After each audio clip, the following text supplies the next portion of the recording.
Issue 139. We start out with a fight between the heroes and members of the Dark Legion, with Sonic's narration saying he forgot how much Knuckles can't stand them. So it looks like the whole progress with Dimitri making a speech to the High Council of Echidna Paulus to reconcile the two sides was all for nothing, huh? Cause Knuckles doesn't even like them anymore. It's cool that the goons are using flame swords, although they're back to being weird alien blobs under their cloaks, which is disappointing because it doesn't make any sense. Finally, the overly long, boring fight that is boring because it's just a bunch of still images, gets stopped by a female echidna telling them that they're all on the same side. And somehow, Knuckles recognizes this as his mother, even though she looks absolutely nothing like her to the point where even I didn't know it was her because she has purely red, poofy hair instead of red hair with white highlights. Then it's explained that the Dark Legion are Angel Island's resistance against Eggman and the Dingoes, an encouraging thought that implies the progress really wasn't for nothing, but makes me wonder why the hell the goons attacked Knuckles and the heroes on sight then. Also, Win is told to get off the ground and stop calling him Avatar. Why would he even be called Avatar anyways? The term Avatar makes more sense for, well, the Avatar series. Knuckles isn't an avatar of anything, just a heroic guardian. And with all his powers gone, there's even less reason to respect him. I really have to cringe at how Knuckles' mother and stepfather are being portrayed here. They're unrecognizable. Maybe it would have been better off if they'd been written by Penders, who actually made the damn characters, although he wouldn't really have any choice over who the artist was, I guess. For example, Lara had said that the Dark Legion were a threat to her children, showing absolute irrational hatred of them, and now she's completely flipped around to the other side? I know it's been a year, but still. In Hidden Palace Zone, Sonic naturally complains that he didn't get such a warm welcome when he came back from the dead, making Knuckles really irritated. Then Dr. Finitevus shows up for the first ever time. If only he had been drawn better since he looks silly here. I can't really take him that seriously. He explains that the Echidnas are all here living in freedom now that the Dark Legion has generously liberated them from Eggman's prison camps. He then leads them all to Leanda, who acts overly friendly manipulative, acknowledging Julie as her stepsister, and saying she and Knuckles can call her by her actual name now. Knuckles, not used to such a change in the status quo, asks if this is all a twisted joke. It turns out Knuckles' mother was the one who got in touch with him in the first place. Sonic and Knuckles are brought down into the Hidden Palace, where they have the wall mural from Sonic 3 and Knuckles, which they actually use in the story rather than just showing it, as Knuckles tells Sonic all about it and wonders who made the mural. Leanda says that she doesn't know who did, explaining that this palace is thousands of years old, and the tapestry was here when the Dark Legion found the secret ring portal entrance to this place. Knuckles lampshades that because the island is only 500 years old, but is annoyingly interrupted to show the Master Emerald. I'm glad it's finally been called that, by the way. I didn't mention it earlier because I took it for granted as its proper name. Naturally, it's explained that the Brotherhood brought the Emerald here, even though she talked as if it was the Dark Legion who discovered the portal to this place. So I can only assume the Dark Legion helped them with that. And the Brotherhood are still missing to this day. They must have been locked up extra tight for their status.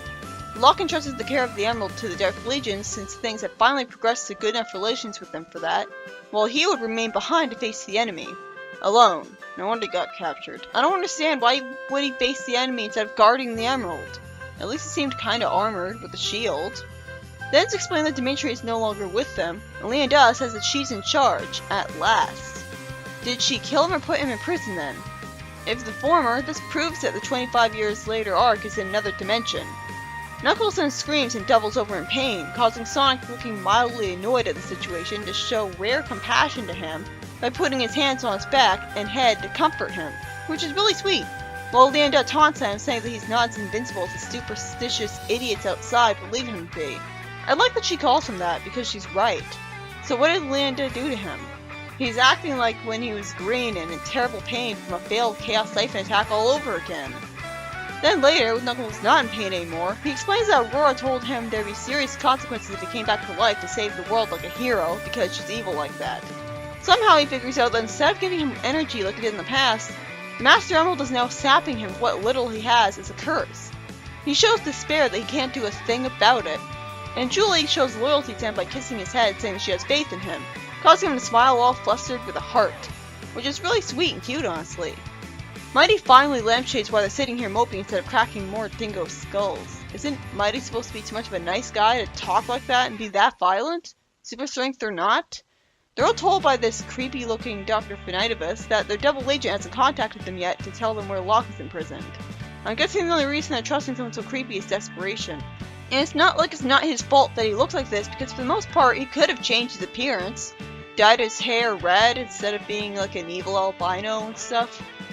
Then after some deeply spiritual people, I hate them already, say that they refused to give their blind daughter cybernetic eyes because they thought Knuckles could work miracles, since they're unaware that he lost his powers, Dr. Finaitivus snaps at how the Avatar nonsense is just a cruel superstition, calling them imbeciles for refusing the Dark Legion's offer to give the girl vision again. I wonder if they actually got the girl's say on the matter. He then calls Knuckles out, "Where was he while you were languishing in Robotnik's prison camp? Off playing errand boy to the Kingdom of Acorn." I wish the art wasn't desperately trying so damn hard to make him look unlikable, because he's completely justified and mostly right. He cared nothing about your welfare, yet you bowed down before him while thumbing your noses at your true benefactors. Bah! Sonic makes me giggle at his nervous, witty line, "Sheesh, somebody sure didn't need the extra cup of coffee this morning," and asked to be left alone with Knuckles, who didn't say anything in his own defense during all that, because I guess he felt so guilty that he agreed. After Knuckles says he can't help those people, and Vector argues with Julie because she's agreeing with the Dark Legion for reasonable reasons, so Vector still hasn't gotten over this with her, Knuckles snaps to everyone's shame, "I'm sick and tired of the way this mission has been going." I agree, Knuckles, I agree. He then furiously complains about all the big changes to the status quo that Angel Island has undergone, and his mother then chooses this time of all times to introduce him to his baby brother, who hits him with a rattle. I guess because violence is in the family?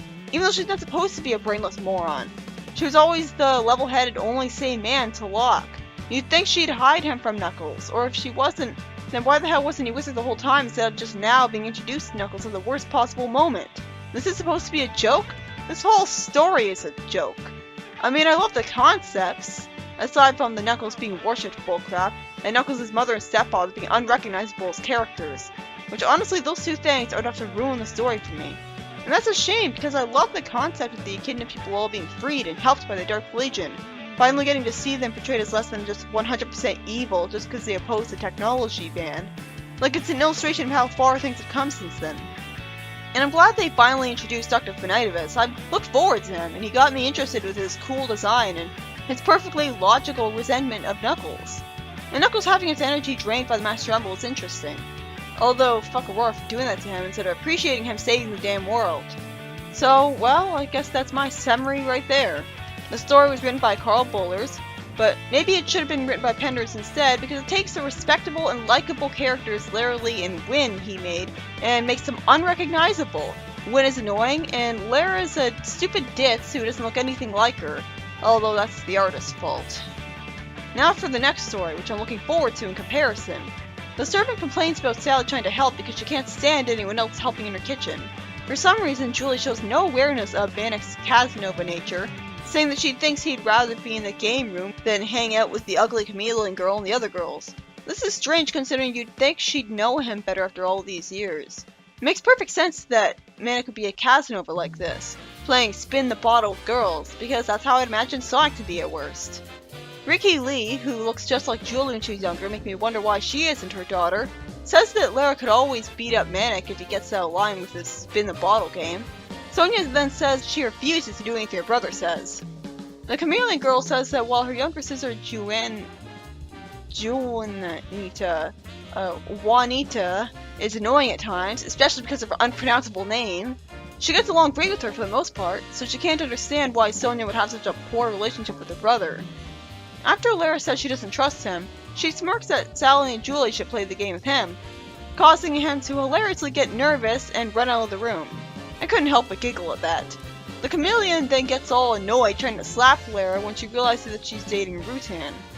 The girls reassure her teasingly that they'll keep the secret, and then we cut to the girls all playing a board game with Sally and Julie.